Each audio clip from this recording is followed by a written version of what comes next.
I knew this was going to happen because I had 3 words and now I need to remember what they were. Adventure. Survival. And Windbound for me is probably about exploration, discovery, and adventure. Ancient? No, I'll go with mystic. Windbound is a crafting survival game that marries the experience of the open world, procedurally generated experience with a story and narrative that drives you through the whole adventure. And coupling that with you being on a boat, carrying your base through the whole thing as you go, makes it a really unique experience. So when we started, we basically just had Kara, the protagonist, collecting resources, crafting slings and bow and arrows and kind of things like that. That was great, but at some point Mitch looked out onto the ocean that was surrounding the island and said, well, I kind of want to go out there. So at the beginning of the game, Kara finds herself shipwrecked and basically just needs to survive. She comes from a people who have made their living off the land. They're hunters and gatherers, but then they also, just as much as important as the land to them is the sea. We wanted her to be a character that was able to survive in the situation. She isn't completely out of her depth.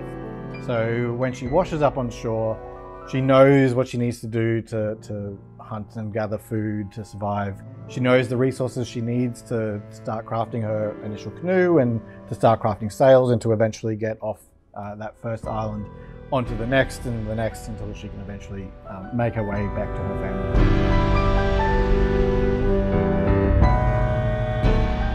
Early on, when you first start the game, you'll more or less see the same types of islands. So it is procedurally generated, but then as you play through the game, there'll be more types of islands with different biomes and different visuals and lighting.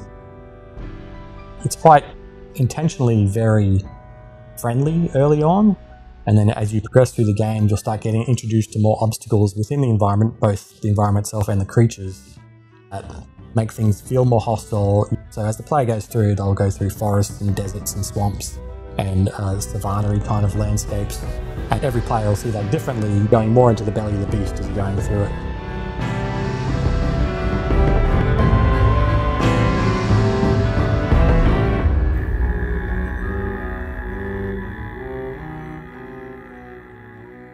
When we initially came up with the idea with the boat, I'd been going out on a few sailing adventures with my brother on a lake near his place.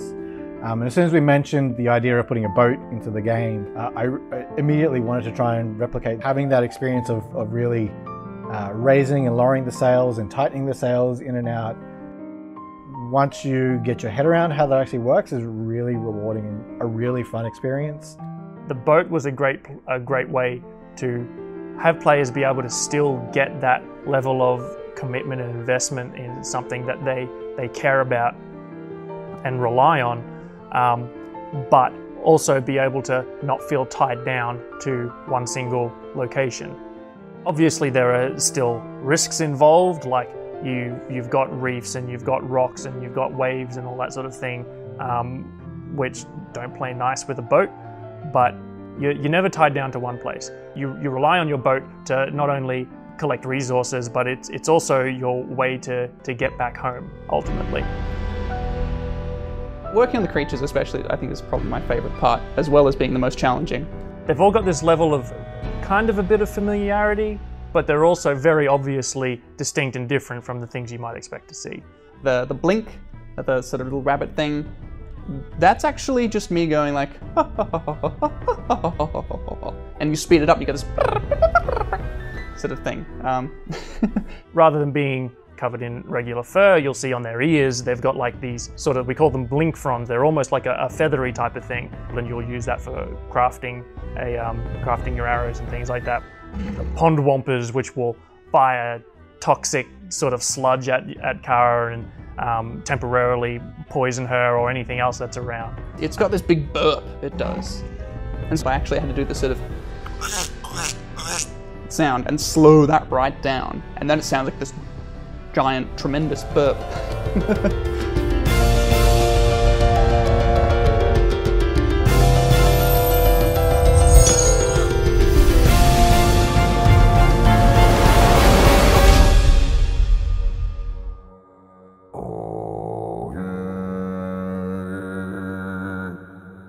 Having the Nautilus there was one of the things we had right at the very beginning. Yeah, the idea of having this big creature that played some part in the story and how you got through the world was something that was there right from the very beginning.